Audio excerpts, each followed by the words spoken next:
Thank you so much for joining us on the Global Pasifika Success Podcast.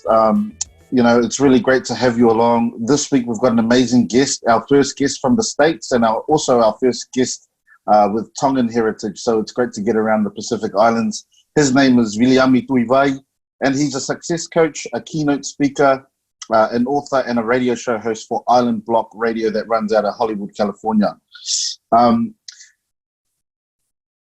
William is a dude that I've been watching from afar, and I know that sounds a little bit creepy, but on social media, I'm able every day to draw some inspiration from him. He's a really upbeat, positive, faith-filled guy, and I knew that I really wanted to reach out to him, especially him being located in the States as well. William, it's so great to have you on the show. Andrew, my pleasure. Thanks for having me. I appreciate it. How's it going over there with the COVID-19 lockdown? Oh, everyone is on lockdown. As you well know, there is a segment of every society that will complain, whine, and blame. But for my family and I, and for those people that are champions in my network, we're just grateful, and we're dealing with it as everyone else is in the world, just one day at a time. So, being a keynote speaker and requiring face-to-face workshops and things like that, how has it impacted your line of work? Yeah, the month of April, I've lost over 10K, 10 grand alone. Wow. Just in keynotes. I was already scheduled for 3 keynotes, and then also was in discussions to finalize on 2 other opportunities. 45% of my one-on-one clients, their companies were paying me to coach them. So all of us are feeling the impact. But I do know this: I am grateful for God's grace in my life, and that I and the majority of the people in my family are safe. I have one cousin, Kalolaine Tapelava, who lives in Philadelphia, Pennsylvania, on the East Coast here in the States. She's the only one in our entire family that has gotten this disease. So, I mean, all things being said, I think we're good. Wow, sorry to hear about your cousin. I hope she heals quickly. Yeah, she's a nurse, so she's on a front line, essential worker here dealing with this, and she's in good spirits, and she's on the recovery side. So we are really happy and grateful for that. That's great. I usually start with the backstory, but I just want to get into it because you've lost 10K in revenue. You've built a brand around personal branding, which is kind of rare and unique for Polynesians and Pacific people. Can you just tell us about your work currently that you're doing? Yeah, as you alluded to already, the very first thing it is that I was doing in terms of an actual career after university or graduating from college at the University of California, Davis, is I was a football guy, a football coach, a sports coach. And I really felt this calling that I could create my own brand and be a speaker. All of us in Polynesia understand where it is that we first started speaking in front of people. White Sundays, family home evenings. And that's where it is that I actually started. And people asked me, did I ever have any formal training? And I did not. And so from that into doing what it is that I am now, I just so happened to speak at a free corporate event for a health systems event in Boise, Idaho, during the time and the tenure of me coaching full-time at Boise State University. I pinch hit for our head coach who could not speak at this event, and I've been getting paid ever since. Andrew, it was not a plan. It was just grace, right? Where time, place, and circumstance hit. I had my own aspirations and dreams to be a head football coach in NCAA football, and it just rang my heart and soul in terms of 2 things. I had no idea the economics that speaking could provide for my family and I. And then, I mean, really, I worked 3 hours a day from home on conference calls with one-on-one appointments.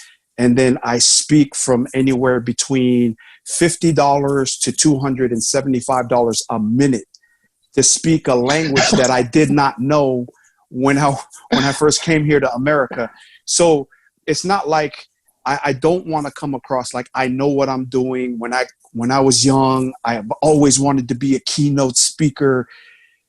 This is all just by grace, where an opportunity presented itself that I wasn't even trying to capitalize on, that I just went and put really my best foot forward, garnered me some value from the marketplace and people in the audience to go.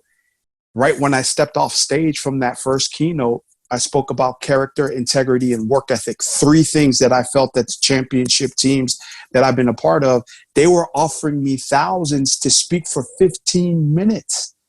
And so this was in 2007. And I was just going, what, just to speak? You know, because it just, for a lot of us, we conversate, garage talk, you know, we just chat, kava conversation. We just are great with that. But now be able to monetize that, I just really had no idea. So I don't want to come across as this was always my dream. It was something that happened.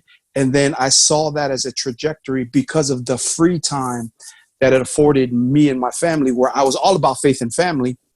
But really everything I worshiped at the time was football, winning games and winning championships. So really that's how it started, to becoming a keynote speaker.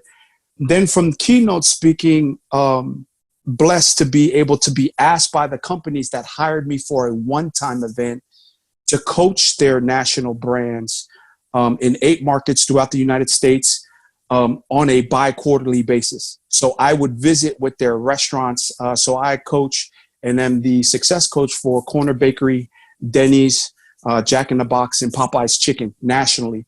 So right now, those were my events that I wasn't able to do this month, where I was going to travel to Texas, Idaho.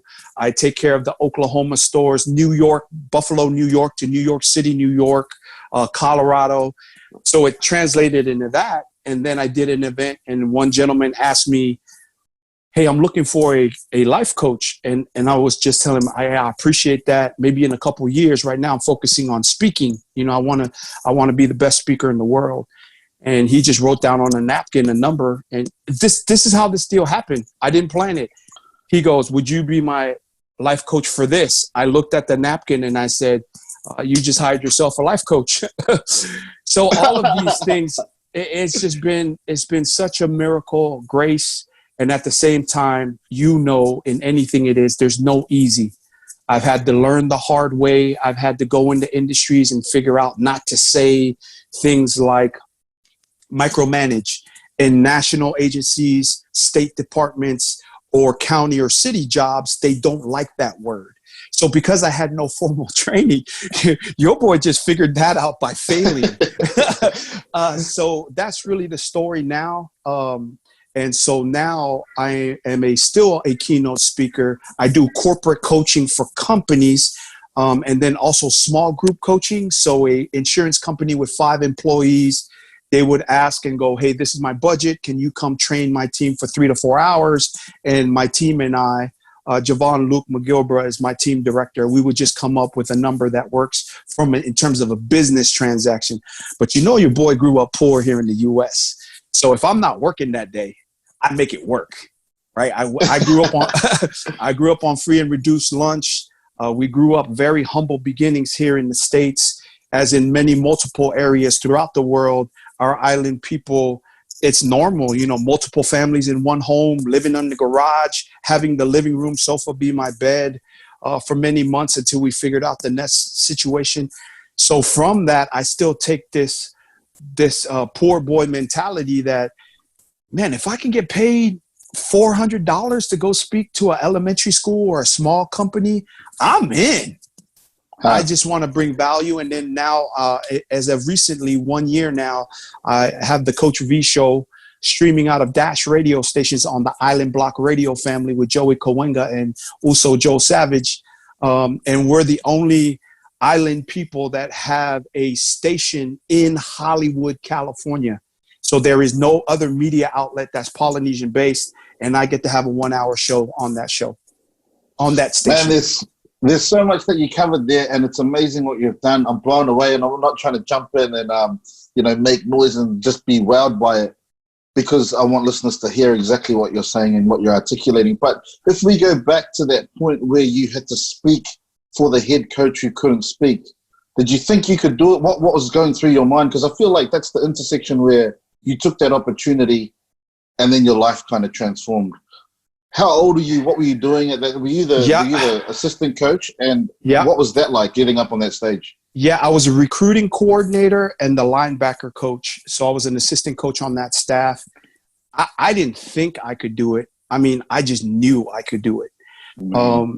Just because of the fact that in coaching, teaching, being a pastor, being a university professor, these are all the same things in terms of laying out to people a knowledge and experience, facts, figures. I mean, that's what I did as a football coach. What's different is the dynamics that I bring, because I'm not a professor. You know, I go wild up there. I have people clap. You know, some companies, they crack me up. They're like, hey, look, you can talk about whatever you want. We just want your energy. Do the haka at the end of it. And, you know, because that energy, they're not used to in the industry. There's guys like Tony Robbins and those guys are phenomenal. Those are the guys that are giants in my industry. But to answer your question, I did, because of the fact that that's what I've been doing since standing in front of church and going, for God so loved the world that he gave his only begotten son, that whosoever believeth in him shall not perish, but have everlasting life. So this was just a different stage. And then I blew it away and I got a standing ovation. And I talked about, again, 3 things. And so I did expect, just like a championship football coach and the teams that I was a part of, I prepared. I had the vision. I expected to succeed, but I also put in the work and the preparation to be successful.